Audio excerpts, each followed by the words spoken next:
نحمده ونستعينه ونستغفره ونؤمن به ونتوكل عليه فقد قال الله سبحانه وتعالى في كلامه المجيد والفرقان الحميد أعوذ بالله من الشيطان الرجيم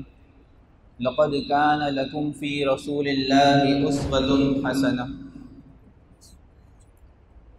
صدق اللہ العظیم۔ میرے بہت ہی قابل احترام مہمانان گرامی و منتظمین کرام، ماشاءاللہ آپ سب حضرات کا تہہ دل سے ممنون و مشکور ہوں کہ اپنے قیمتی وقت کو نکال کر آپ نے اس محفل کو رونق بخشی۔ آپ جانتے ہیں کہ ایک بزم ہے، اس کے لیے اسباب و وسائل لگے ہیں،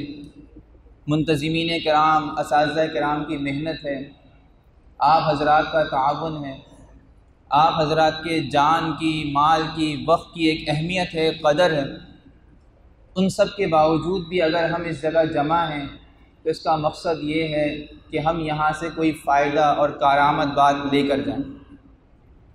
اگر ہم یہاں سے آئیں، اپنا وقت لگائیں اور کوئی قیمتی پیغام یا مقصد لیے بغیر چلے جائیں، اس کا مطلب ہمارا یہاں آنا بیکار ہو جائے گا۔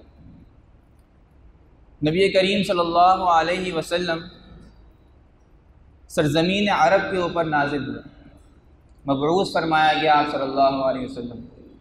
ہم میں سے ہر آدمی کے ذہن میں ایک سوال ضرور پیدا ہوگا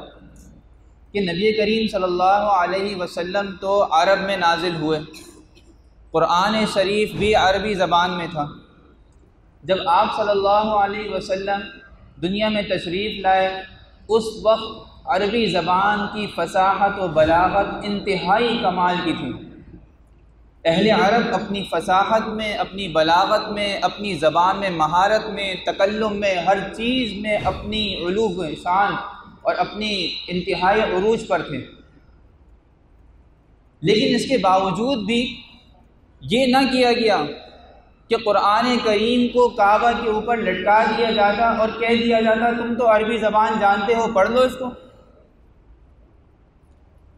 ہماری طرح کے عجمی تھوڑی تھے وہ کہ جو عربی زبان سے واقفیت نہیں رکھتے، فصاحت و بلاغت کو نہیں سمجھتے۔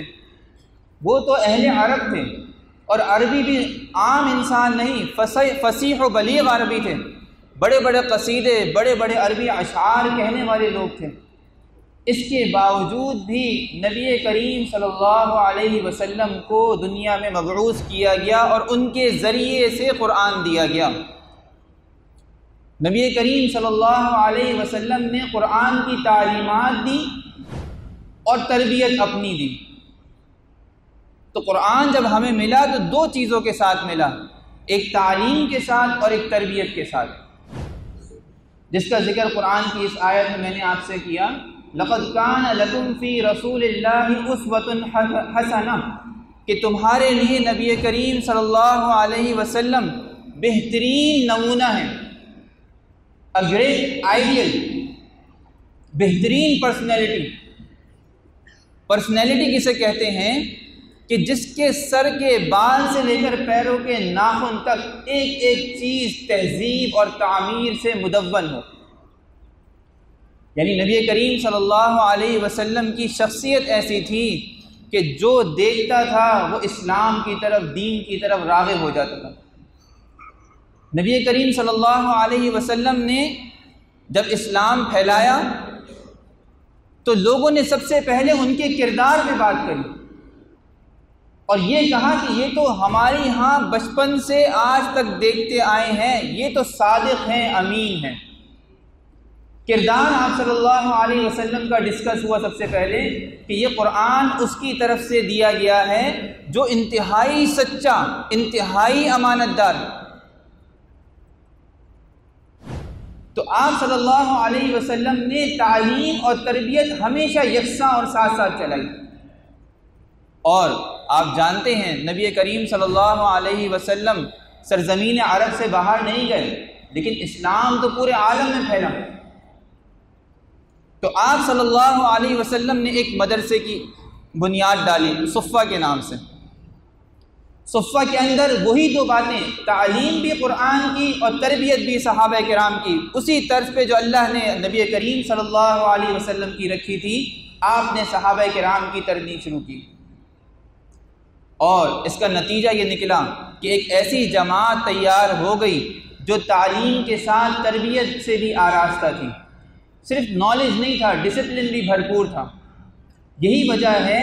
کہ جب کوئی علاقے والے لوگ آتے کہتے کہ ہم اسلام لانا چاہتے ہیں، ہم ایمان لانا چاہتے ہیں، ہمیں بتائیں اسلام کیا ہے، ایمان کیا ہے، اسلام کس چیز کا نام ہے، آپ صلی اللہ علیہ وسلم ان اصحاب صفہ، وہ جو آئیڈیلز، وہ جو نمونے، وہ جو بہترین اسوہ حسنہ آپ نے تیار کیے ہیں، وہ ان کے حوالے کر دیتے کہ ان کو لے جاؤ اپنے علاقوں کے اندر، ان کو دیکھ کے لوگ مسلمان ہو جائیں گے، ان کے انداز سے لوگ دیکھ کر مسلمان ہو جائیں گے، ان کی امانت داری، ان کی دیانت داری، ان کی سچائی، ان کی پاکیزگی، ان کی حیا، ان کی پاک دامنی، ان کے ہر عمل سے نبی کریم صلی اللہ علیہ وسلم کی سنتیں نظر آتی تھیں۔ آپ صلی اللہ علیہ وسلم ان کو بھیج دیا کرتے تھے۔ تو مدرسے کے بنیادی طور پہ دو ہی مقصد ہیں، ایک مدرسے کے اندر ہوتی ہے تعلیم، جو ماشاءاللہ ہمارے منتظمین کرام، اساتذہ کرام قرآن شریف سکھا رہے ہیں، اور دوسری چیز مدرسے میں ہوتی ہے تربیت، کہ مدرسے کے اندر آنے والا بچہ وہ ماں باپ کا فرما بردار بھی ہو، وہ بڑوں کا ادب کرنے والا بھی ہو، وہ احترام کرنے والا ہو۔ آپ جانتے ہیں کہ اس زمانے کے اندر فتنے بڑے بھرپور ہیں۔ آج کل انسان صرف تعلیم گاہوں سے نہیں سیکھتا، صرف تعلیمی اداروں سے نہیں سیکھتا،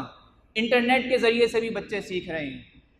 دوسرے ذرائع کے ذریعے سے، ماحول سے بھی بچے سیکھ رہے ہیں۔ ہوتا کیا ہے کہ جب تربیت نہ ہو بچے کے اندر تو بچہ بہت ساری چیزیں غیر اسلامی سیکھ لیتا ہے۔ آج تعلیم اور تربیت کا اہتمام نہ ہونے کا نتیجہ ہے کہ ہمارے یہاں بچے ماں باپ کے نافرمان ہیں، ہمارے یہاں چھوٹے بڑوں کا اکرام نہیں کرتے، ہمارے یہاں تجارت ہے، سچائی نہیں ہے۔ تو مدرسے کے اندر الحمدللہ ثم الحمدللہ ان دونوں باتوں کو سکھایا جا رہا ہے، بچوں کو تعلیم سے بھی آراستہ کیا جا رہا ہے، بچوں کی تربیت بھی کی جا رہی ہے۔ اللہ تعالیٰ سے درخواست ہے، اللہ تعالیٰ سے دعا ہے، اللہ تعالیٰ ہمیں جو کچھ سنا گیا اس پہ عمل کرنے اور اس کو جو ہے سمجھنے کی توفیق عطا فرمائے۔ آمین وآخر دعوانا ان الحمدللہ رب العالمین۔